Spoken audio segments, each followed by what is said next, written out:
नमस्कार दोस्तों, मेरे YouTube चैनल पर आपका हार्दिक स्वागत है। उम्मीद करता हूँ आप अच्छे से होंगे और कोरोना गाइडलाइन का पालन कर रहे होंगे। मेरे द्वारा बनाए गए वीडियो आपको पसंद आ रहे होंगे। आप मेरे चैनल को सब्सक्राइब करें और पास में बेल आइकन को प्रेस करें ताकि मेरे वीडियो का नोटिफिकेशन सबसे पहले आप तक पहुँचे। और वीडियो को लाइक और शेयर करना ना भूलें। अगर किसी प्रकार कोई दिक्कत आती है टॉपिक पर तो आप कमेंट कर सकते हैं, मैं उचित जवाब देने की कोशिश करूँगा। तो चलिए वीडियो शुरू करते हैं। फिर से एक बार सबको नमस्ते, गुड मॉर्निंग। आशा करता हूँ आप अच्छे से होंगे और मन लगाकर पढ़ाई कर रहे हो। गुड मॉर्निंग बेटा, सभी को गुड मॉर्निंग। सभी अच्छे से है ना? बिल्कुल सर। हाँ, तो हम पढ़ रहे थे आरो भाग एक में जो पद्य पाठ है, पद्य भाग है, उसमें पहली कविता है कबीर जी की। कविता खंड में पहला पाठ कबीर जी के हैं, 2 पद लिए गए हैं यहाँ पर। तो थोड़ा बहुत हमने देख लिया था, लेकिन फिर से हम परिचय देख लेते हैं। और हमने हिंदी साहित्य के इतिहास का कालक्रम देखा था पिछले वीडियो में। उम्मीद करता हूँ आपको समझ में आ गया होगा। तो एक बार फिर से हम कबीर का परिचय शुरू कर देते हैं, क्योंकि ज्यादा नहीं पढ़ पाए थे। जन्म इनका 1398 ईस्वी में हुआ था। जन्म कब हुआ था? 1398 ईस्वी में हुआ था। और कहाँ हुआ था? वाराणसी में।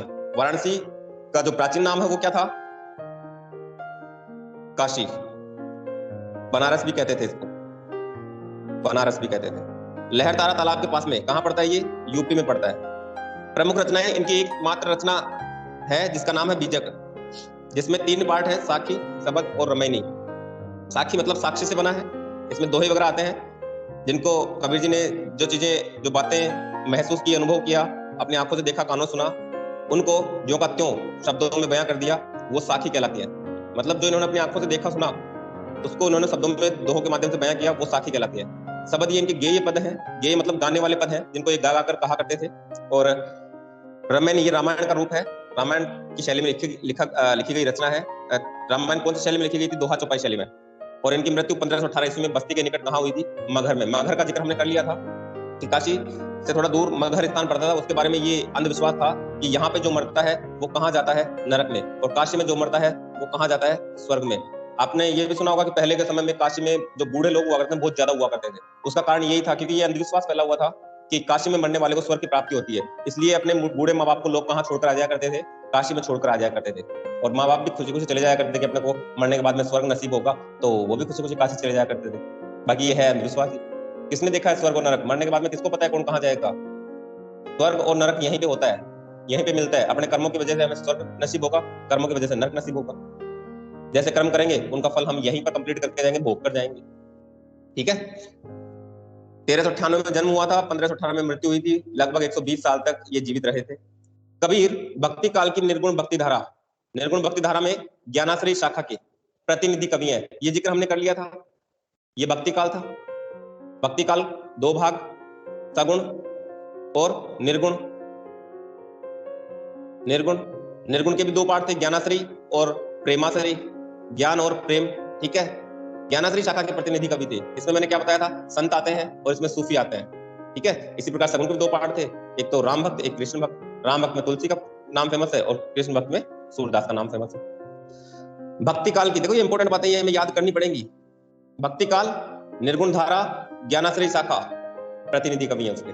वे अपनी बात को साफ एवं 2 टूक शब्दों में प्रभावी ढंग से कह देने के हिमायती थे। मतलब ये सीधी सट्ट बात कहा करते थे। ये सीधी सट्ट बात कहा करते थे, कुछ लगाकर नहीं बोलते, नमक मिर्च लगाकर नहीं बोलते। जैसा इन्होंने फील किया, अनुभव किया, अपनी आंखों से देखा, कानों से सुना, उसको शब्दों में बयां कर दिया करते थे। बन पड़े तो सीधे सीधे, नहीं तो दरेरा देकर। मतलब क्या है? अपनी बात को बिल्कुल फैक्ट तरीके से कहा करते थे। जो है वो कह दिया, किसी को अच्छा लगे तो ठीक, ना लगे तो ठीक। ठीक है। इसीलिए कबीर को हजारी प्रसाद द्विवेदी ने क्या कहा है? वाणी का डिक्टेटर। याद करना, किसने कहा कबीर को वाणी का डिक्टेटर? हजारी प्रसाद द्विवेदी ने। मैंने शुरू में कहा भी था पिछली क्लास में कि हजारी प्रसाद द्विवेदी ने कबीर के बारे में ज्यादा लिखा है। आचार्य रामचंद्र शुक्ल ने तुलसी के बारे में ज्यादा लिखा है। हजारी प्रसाद द्विवेदी ने किसके बारे में ज्यादा लिखा है? कबीर के बारे में। और कबीर को क्या कहा? वाणी का डिक्टेटर। वाणी का डिक्टेटर क्या होता है? वाणी मतलब अपनी बोली, बोलना, भाषा। डिक्टेटर होता है तानाशाह, कि ये तानाशाह थे। किसके? वाणी के तानाशाह। मतलब जैसा चाहते थे वैसा ही बोलते थे ये, किसी के दबाव में। ये नहीं कि जी हजूरी क्या किया करते थे, हाँ में हाँ मिला दिया करते, ठीक है यार तेरे को ये अच्छा नहीं लगी, ये बात अच्छी नहीं लगी तो हाँ तू बहुत अच्छा है। मतलब अगर तेरे को मैं तेरी कमियां बता रहा हूँ, तेरे को अच्छा नहीं लग रहा तो कोई नहीं, मैं ऐसे बोल दूंगा भाई तू बहुत अच्छा है, बहुत अच्छा काम करता है तू। ऐसा नहीं करते थे। अगर किसी ने गलत किया तो ये गलत ही बताया करते थे, सही किया तो उसकी बड़ाई किया करते थे। जो गलत है सो गलत है, और जो सही है सो सही है। डरते नहीं थे ये अपनी सच्ची बात कहने में, किसी से डरते नहीं थे। इन्होंने हिंदू मुसलमानों के ऊपर भी 2 पंक्तियां कही हैं और बिल्कुल फैक्ट का है, चाहे हिंदू बुरा माने चाहे मुस्लिम बुरा माने। क्या कहा है? इन दोन राह न पाई, इन दोन राह न पाई, इन दोनों राह न पाई मतलब इन दोनों ने राह नहीं पाई, ये रास्ता भटक गए। बकवास करते हैं फालतू की। हम ऐसे हैं, हिंदू अपने को अपने को श्रेष्ठ मानते हैं, मुस्लिम अपने आप को श्रेष्ठ मानते हैं। इन दोनों राह न पाई, मुसलमान के पीर ओलिया मुर्गी मुर्गा खाई, मुसलमान के पीर ओलिया मुर्गी मुर्गा खाई, खाला केरी बेटी ब्याहे घर ही में करे सगाई, खाला केरी बेटी ब्याहे घर ही में करे सगाई। और हिंदू अपनी करे बड़ाई गागर छुअन न देई, हिंदू अपनी करे बड़ाई गागर छुअन न देई, वेश्या के पायन तर सोवे यह देखो हिंदू आई, वेश्या के पायन तर सोए यह देखो हिंदू आई। मुसलमानों के ऊपर भी खतरनाक व्यंग किया है, बुरा लगे तो लगे। हिंदुओं के ऊपर भी खतरनाक व्यंग किया है, उनके आचरण के ऊपर किया है, उनको बुरा लगे तो लगे। समझ में आया कुछ? मुसलमानों के लिए कहते हैं कि मुर्गा मुर्गी खाते हैं और घर ही घर में सगाई कर लेते हैं, बहन भाई शादी कर लेते हैं। ये है नहीं है व्यंग, चुभने वाली बात है कि नहीं है? और हिंदुओं कहते हैं कि ये अपने आप कितनी बड़ाई करते हैं कि किसी को घड़ा तक छूने नहीं देते हैं, कि अपवित्र हो जाएगा। नीचे जात वालों को घड़ा तक नहीं छूने देते, गागर छूने देते, गागर बोलते हैं घड़े को। और करते क्या है इस काम में? तो ये पवित्रता दिखाते हैं, लेकिन ये वेश्या के पास जाकर सोते हैं, वेश्या के पैरों की तरफ जाकर सोते हैं। ये देखो इनकी हिंदुआई, ये है इनकी हिंदुआई। ऐसे हैं ये हिंदू और ऐसे हैं ये मुस्लिम। दोनों के ऊपर अच्छा व्यंग किया है, बुरा लगे तो ठीक, ना लगे तो ठीक। तो इतनी फैक्ट बात कहा करते थे, इसलिए कहा गया ना कि 2 टूक शब्दों में प्रभावी ढंग से अपनी बात कहने के हिमायती थे ये। बन पड़े तो सीधे सीधे, नहीं तो दरेरा देकर। सीधे सीधे कोई मान रहा तो ठीक है, नहीं तो मैं तो बोलूंगा, मेरे को जो अच्छा लगेगा मैं बोलूंगा, जो मुझे ठीक लगेगा उचित लगेगा मैं बोलूंगा। किसी को अच्छा लगे तो ठीक, ना लगे तो ठीक। इसीलिए हजारी प्रसाद द्विवेदी ने इनको क्या कहा? वाणी का डिक्टेटर। अपनी वाणी को जैसे मर्जी ये यूज किया करते थे, प्रयोग किया करते थे। कबीर के जीवन के बारे में अनेक किंवदंतियां प्रचलित हैं, कई सुनी बातें प्रचलित हैं। क्या क्या कहते हैं लोग? उन्होंने अपनी विभिन्न कविताओं में खुद को काशी का जुलाहा कहा है। कबीर ने खुद को क्या कहा? काशी का जुलाहा कहा है। जो इनकी रचना है, रचना कौन सी? इनकी एकमात्र बीजक। और बीजक को लिखने वाला भी कौन था? धर्मदास। बीजक को लिखने वाला भी इनका शिष्य था, जिसका नाम धर्मदास था। इसके 3 पार्ट हैं, साखी शबद रामायणी। याद करते जाना, मैं बार बार रिपीट कर रहा हूं। तो बीजक के 3 पार्ट, साखी शबद रामायणी। लिखा किसने? धर्मदास ने। कारण? क्योंकि ये निरक्षर थे, इनको अक्षर ज्ञान नहीं था। कबीर के विधिवत साक्षर होने का कोई प्रमाण नहीं मिलता। क्या कहते हैं ये अपने बारे में? मसी कागज छुओ नहीं, कलम गही नहीं हाथ, कि मैंने कभी कागज को छुआ तक नहीं, कभी कलम को हाथ से पकड़ा तक नहीं। इसका मतलब ये क्या थे? निरक्षर थे, साक्षर नहीं थे, इनको अक्षरों का ज्ञान नहीं था, सिर्फ बोलना जानते थे। वो भी कारण क्या था? ये संत प्रवृत्ति के थे, संत साधु। इसलिए इनकी भाषा जो है ना, वो साधुकड़ी भाषा भी कहलाती है। और साधु लोग क्या करते हैं? एक जगह टिक कर बैठते हैं क्या? नहीं, ये घूमते रहते हैं, घूमते रहते हैं, घूमते रहते हैं। और जो व्यक्ति जितना ज्यादा घूमता है ना बेटा, उसको ज्ञान उतना ही ज्यादा होता है। एक तो घर में बैठा रहता है, उसको जीवन का, दुनिया का ज्ञान नहीं होगा। एक जो घूमता रहता है, उसको दुनिया की समझ ज्यादा होगी। ये साधु प्रवृत्ति के थे, घूमते रहा करते, आज यहाँ है कल कहीं और, तो इनको जीवन का नॉलेज ज्यादा हो गया। हाँ, जैसे कवि की पंक्तियां भी इसका प्रमाण देती हैं कि ये निरक्षर थे। उन्होंने देशाटन और सत्संग से ज्ञान प्राप्त किया। देशाटन मतलब देश में घूम घूम के और सत्संगति से, संतों के साथ बैठ बैठकर क्या प्राप्त किया? ज्ञान प्राप्त किया। किताबी ज्ञान के स्थान पर आंखों देखे सत्य और अनुभव को प्रमुखता दी। किताबी ज्ञान को इन्होंने प्रमुखता नहीं दी, इन्होंने आंखों देखी बात को, आंखों देखे सत्य को और अपने अनुभव को प्रमुखता दी है। जो इन्होंने खुद ने देखा है वो इन्होंने कहा है, सुनी सुनाई बात नहीं की है, किताबों में पढ़ी हुई बात नहीं की है कि उस किताब में ऐसा लिखा हुआ है इसलिए सही है ना। इन्होंने खुद ने महसूस किया है, अनुभव किया है, तभी जाकर उस बात को लोगों के सामने प्रस्तुत किया है। उनकी रचनाओं में नाथों, सिद्धों और सूफी संतों की बातों का प्रभाव मिलता है। उनकी रचनाओं में नाथों का, सिद्धों का, नाथ कितने थे? नाथ थे 9 नाथ फेमस है। सिद्ध कितने थे? 84 सिद्ध थे। ये व्यक्ति थे, ये सिद्ध संप्रदाय में, नाथ संप्रदाय में। नाथ जो कान में वो एक डाल के रखते हैं, यहाँ से छिदवाए रखते हैं कान को। आपने यूपी के मुख्यमंत्री का नाम सुना है? योगी आदित्यनाथ, वो भी इसी नाथ संप्रदाय से हैं, योगी आदित्यनाथ। ठीक है, गोरखपुर से, वो गोरखपुर उन्हीं से रिलेटेड है, गोरखनाथ से। ठीक है, तो नाथपंथी अपने कानों को छिदवाए रखते हैं। इनके रूल्स होते हैं कि जो इन रूल्स को मानता है, फॉलो करता है, वो नाथ संप्रदाय का होगा, और जो इन रूल्स को मानता है, अलग नियम है इनके। तो सिद्धों की संख्या कितनी है? 84। नाथों की संख्या कितनी है? 9। सूफी संत, उनके रचनाओं में नाथों, सिद्धों और सूफी संतों की बातों का प्रभाव मिलता है। वे कर्मकांड में और वेद विचार के विरोधी थे, कर्मकांड और वेद विचार के विरोधी थे, तथा जाति भेद, वर्ण भेद और संप्रदाय भेद के स्थान पर किसको महत्व देते थे, किसका समर्थन करते थे? प्रेम का, सद्भाव का और समानता का, इनका समर्थन करते थे। है ना अच्छी बात? प्रेम, सद्भाव और समानता का समर्थन करते थे। जाति भेद, वर्ण भेद इनके खिलाफ थे कि कुछ ही नहीं होता, ये छोटी जाति बड़ी जाति सभी लोग एक हैं, सभी के रगों में एक ही रंग का खून बह रहा है। अब कौन ब्राह्मण और कौन निम्न जाति का, इस चीज के खिलाफ थे, जाति भेद के, वर्ण भेद के खिलाफ थे, कर्मकांडों के खिलाफ थे कि मरने के बाद तो लोग 12 दिन तक पता नहीं क्या क्या करते हैं, ब्राह्मणों को खाना खिलाते हैं, गौ का दान करते हैं और पता नहीं क्या क्या दान करते हैं, और जब तक व्यक्ति जीवित रहता है तब तक उसका कुछ नहीं, उसको भरपेट खाना भी नहीं मिलता है, इसलिए तो वो मर जाता है और मरने के बाद उसके लिए दान किया जाता है। तो इसको ये क्या मानते हैं? ढोंग मानते हैं। ठीक है ना अच्छी बात कबीर जी के बारे में। और देखो इनका टाइम क्या था, 1398 1518 तक। उस टाइम में राजा महाराजा का टाइम था, तब कोई व्यक्ति सीधा बोल तक नहीं पाता था, लेकिन इनकी हिम्मत देखो आप, किसी से बिना डरे अपनी बात को बिल्कुल फैक्ट तरीके से कहा करते थे। और एक आज हम बोल सकते हैं क्या मोदी जी के खिलाफ? ज्यादा नहीं बोलेंगे, बोल देंगे तो हमें पता है क्या होगा, पता नहीं क्या होगा, टाइम बताएगा क्या होगा। यहां प्रस्तुत पहले पद में क्या कहा कबीर जी ने? कबीर जी ने परमात्मा को सृष्टि के कण कण में देखा है। पहले पद में परमात्मा की बात की गई है और परमात्मा को उन्होंने सृष्टि के कण कण में देखा है। बोलते ना, ईश्वर तो कण कण में व्याप्त है, ईश्वर तो कण कण में व्याप्त है। ज्योति रूप में स्वीकारा है, प्रकाश के रूप में ईश्वर है। अब प्रकाश जहां जहां है वहां वहां ईश्वर है। उसकी व्याप्ति चराचर संसार में दिखाई देती है। चराचर का मतलब होता है चर और अचर।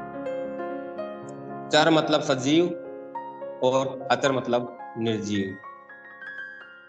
सजीव और निर्जीव जो भी है ना, उन सब में क्या है? परमात्मा निवास करता है। सजीव और निर्जीव में कौन है? परमात्मा निवास करता है। इसी व्याप्ति को अद्वैत सत्ता के रूप में देखते हुए विभिन्न उदाहरणों के द्वारा रचनात्मक अभिव्यक्ति दी है। कौन से पद में? पहले पद में। परमात्मा के बारे में बताया कि परमात्मा कण कण में व्याप्त है, वो सजीव और निर्जीव दोनों में है। इंसान के अंदर है, और निर्जीव मतलब पत्थरों में, मिट्टी में, जहां जहां भी आपको चीज दिखाई देती है ना, उन सब में क्या है? परमात्मा है। हमारा पेन में भी परमात्मा है, समझो कॉपी किताब में भी परमात्मा है, बैग में भी है, कपड़ों में भी है, सब किसी में परमात्मा निवास करता है। ये हमारी सोच के ऊपर डिपेंड करता है, हम किस में मानते हैं, किस में नहीं मानते हैं।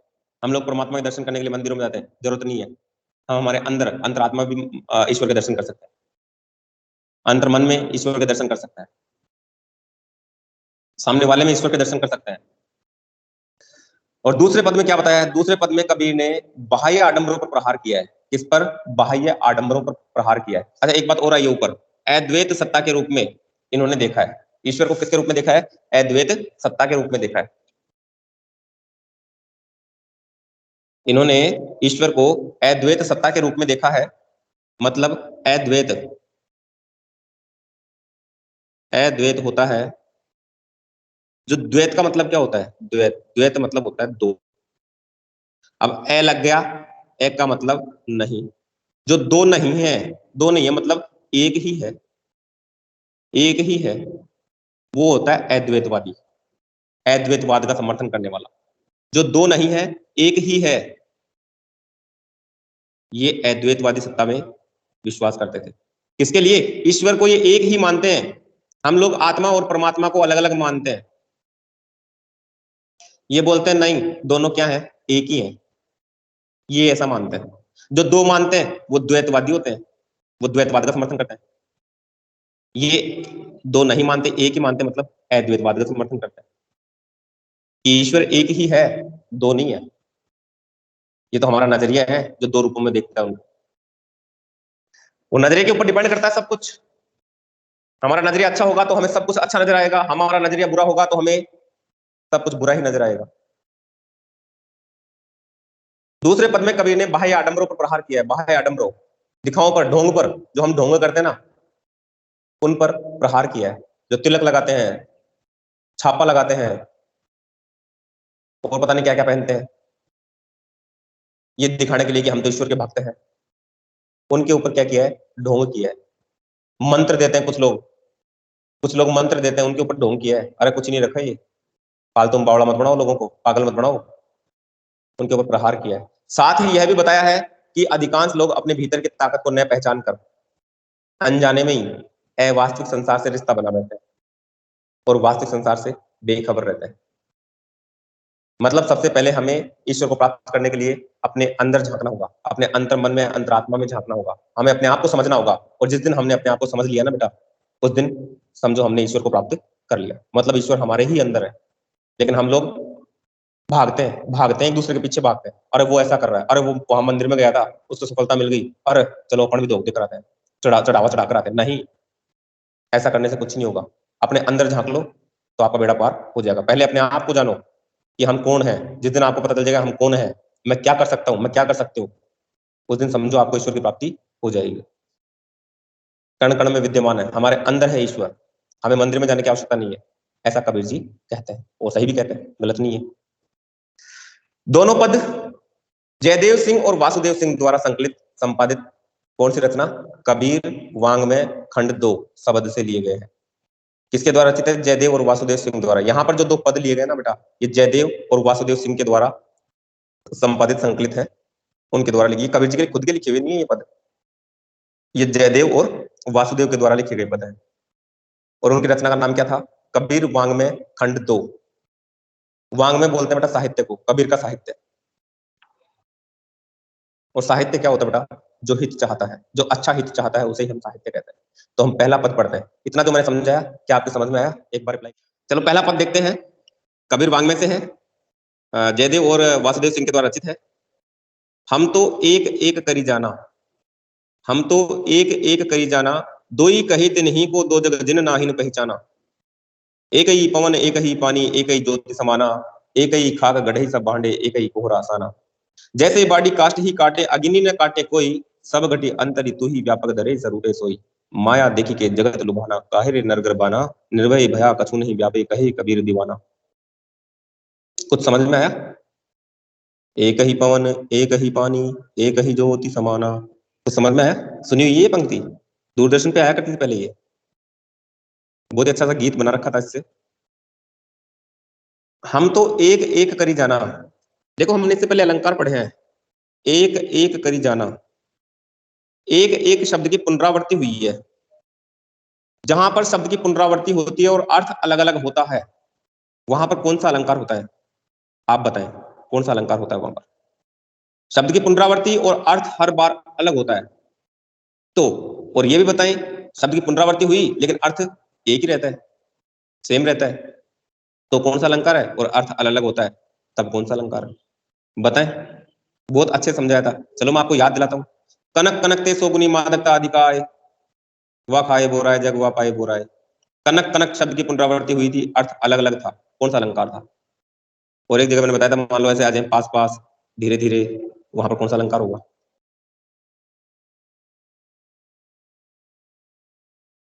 नहीं याद आ रहा।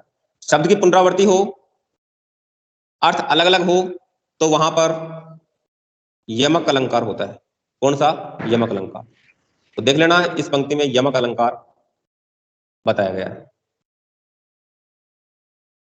हम तो एक एक करी जाना, दो ही कहे तिन्हीं को दो जग जिन नाहिन पहचाना। दो जग क्या होता है? दो जग बोलते हैं दो जग को, और दो जग होता है नरक, नरक को बोलते हैं। इसमें एक का मतलब तो परमात्मा है, और एक का मतलब एक ही है, संख्या बड़ा एक, 1।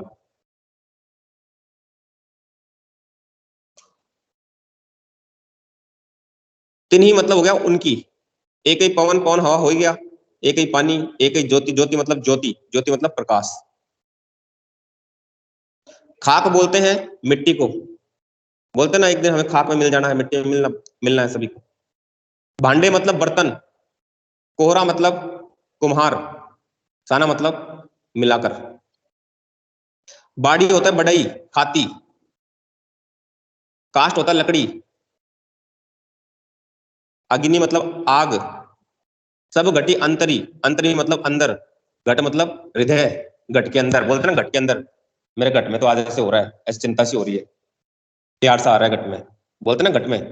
सब घटी अंतरी तू ही व्यापक, व्यापक मतलब व्याप्त है, धरे स्वरूपे सोई, धरे मतलब धारण करके, स्वरूप, माया, माया जानते हैं धन दौलत वैभव ऐशो आराम, माया देखी के जगत लुभाना, काहिर नर गर्भाना, नर मतलब मनुष्य मानव, गर्भाना गर्व कर रहा है, निर्भय भया, निर्भय मतलब निर्भय, जो निर्भय हो जाता है, निडर हो जाता है, निडर, कछु नहीं व्यापे, व्यापे मतलब उसे कुछ नहीं सताता, सताना, कोई कुछ परेशान नहीं किया करता उसे, कौन, किसे, जो निर्भय हो जाता है, उसे कुछ नहीं सताता है, किसी बात की कोई परेशानी नहीं होती है, कहे कबीर दीवाना, ऐसा कबीर जी कहते हैं। और कबीर क्या है, दीवाना है, दीवाना वो होता है जो अपनी मस्ती में मस्त रहता है, किसी की चिंता नहीं करता, कोई क्या सोचेगा मेरे बारे में, दुनिया है, दुनिया काम है कहना, दुनिया ऐसे बोलेगी, लेकिन हमें अच्छा करना है, सही करना है, गलत नहीं करना है, फिर चाहे दुनिया कुछ भी कहे उसको कहने दो, क्योंकि दुनिया काम ही कहना, आप अच्छा करेंगे तो भी कहेगी, बुरा करेंगे तो भी कहेगी, और जिस दिन आप सक्सेस हो जाएंगे तो भी कहेगी, हमें तो पहले से पता था कि आप कुछ अलग ही करेंगे और सफल जरूर होंगे, और नहीं होंगे तब तक वो देख लेना, आप अपने आसपास में देख लेना, आने वाले टाइम में दुनिया आपके बारे में क्या क्या कहेगी, आपको खुद को अनुभव होगा। मतलब ये दोनों हाथों में लड्डू रखती है दुनिया, ऐसे हो जाए तो ऐसे बोल देंगे, ऐसे हो जाए तो ऐसे बोल देंगे, दोनों हाथों में लड्डू रहता है इनके, तो दुनिया की चिंता नहीं करनी है, बस हमें अच्छा करना है, कुछ गलत नहीं करना है। चलिए देखिए इसका भावार्थ, हम तो एक एक करी जाना, कबीर कहता है कि हमने ये जान लिया है कि ईश्वर एक ही है, परमात्मा एक ही है, एक एक करी जाना, एक का मतलब परमात्मा, एक दूसरे का मतलब एक, हम तो एक एक करी जाना कि हमने ये जान लिया है कि परमात्मा एक ही है, ईश्वर एक ही है, इस संसार में एक ही ईश्वर की सत्ता है, ईश्वर अलग अलग नहीं है, दो दो नहीं है, तीन तीन नहीं है, और हम लोग तो मानते हैं पता नहीं कितने कितने हैं, हम तो माता को मानते हैं, देवी माता को मानते हैं, और माता भी पता नहीं कितनी है, 33 करोड़ है कोई सर। कौन से, हाँ बेटा 33 करोड़ है। हाँ 33 करोड़ है, हम तो 33 करोड़ मानते हैं, बताओ।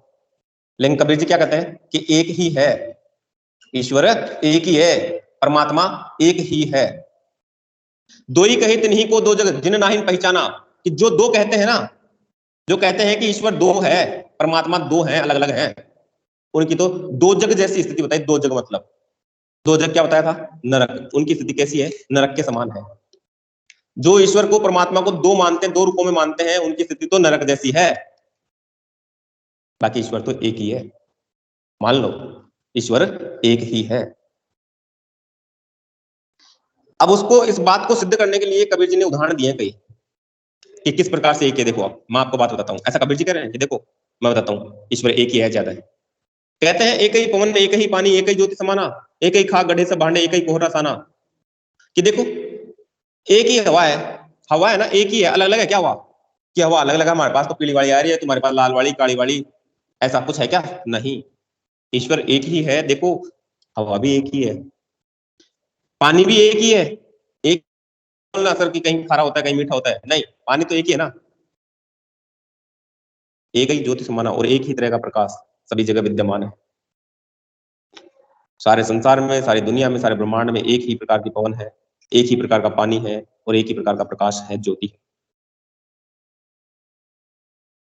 कहां से आती है कहां को जाती है पता ही नहीं चलता, ज्योति मतलब प्रकाश,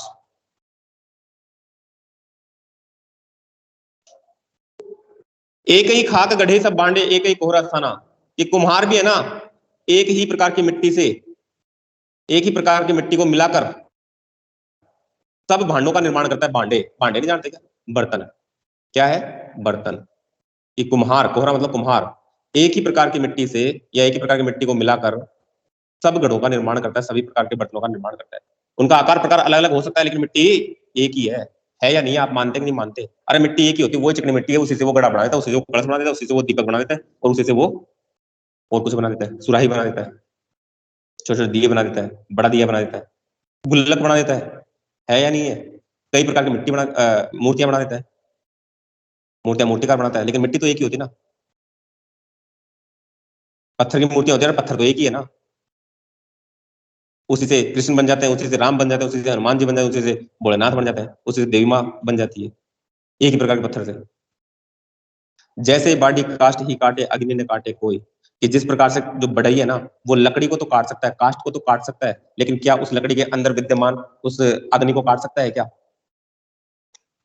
अग्नि को काट सकता है क्या? जो लकड़ी के अंदर विद्यमान जो अग्नि है, क्या उसको वो काट सकता है क्या? नहीं काट सकता। तो कबीर जी ने एक ही परम तत्व की सत्ता के बारे में बताते हुए ये सब कहा है कि जो ईश्वर है वो एक ही है। उसके उदाहरण दिए हैं अलग-अलग उसको इस बात को सिद्ध करने के लिए कि एक ही ईश्वर है। एक ही पवन है, एक ही पानी है, एक ही सारे संसार में प्रकाश फैला हुआ है। कुम्हार भी एक ही प्रकार की मिट्टी को मिलाकर सभी प्रकार के बर्तनों का निर्माण करता है। बढ़ई है जो लकड़ी को तो काट सकता है लेकिन उसके अंदर के अग्नि को नहीं काट सकता है। उसी प्रकार से आत्मा कभी मरती नहीं है। ये बात बताने के लिए क्या होता है कि आत्मा है ना कभी मरती नहीं है।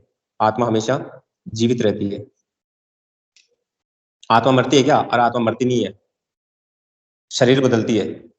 आज जो आत्मा हमारे अंदर से बोल रही है ना, वो कल को कहीं किसी और के शरीर से बोलने लग जाएगी, किसी और शरीर में प्रवेश कर जाएगी। आत्मा मरती नहीं है, जीवित ही रहती है। यही बताई गई ये बात कि हमारा शरीर नष्ट हो जाएगा, लेकिन आत्मा नष्ट नहीं होती है। लकड़ी को तो बढ़ई काट सकता है, उसको तो तोड़ सकता है, जला सकता है, लेकिन उसके अंदर के अग्नि को कोई काट सकता है क्या? मान लो लकड़ी जल रही है, ये अग्नि है ये, इसको कोई काट सकता है क्या यहाँ से कि ये लो मैं तलवार से ऊपर के अलग कर दिया, नीचे के अलग कर दिया? कोई काट सकता है? नहीं काट सकता। सब घटिया अंतरी तू ही व्यापक धरे स्वरूपे सोई। मतलब सभी के अंदर, सभी के हृदय में तू ही अपना स्वरूप धारण कर रखा है। तू ही व्याप्त है सभी के हृदय में।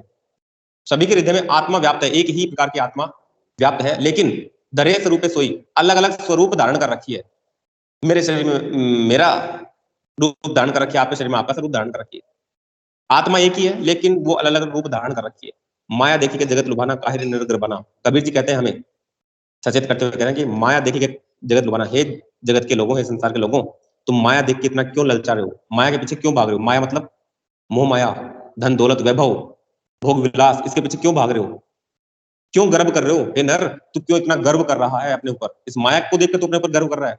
अरे एक दिन खाक में मिल जाओगे, सभी को खाक में मिलना है। हमारा शरीर पंच तत्व से मिलकर बना है, पंच तत्व से।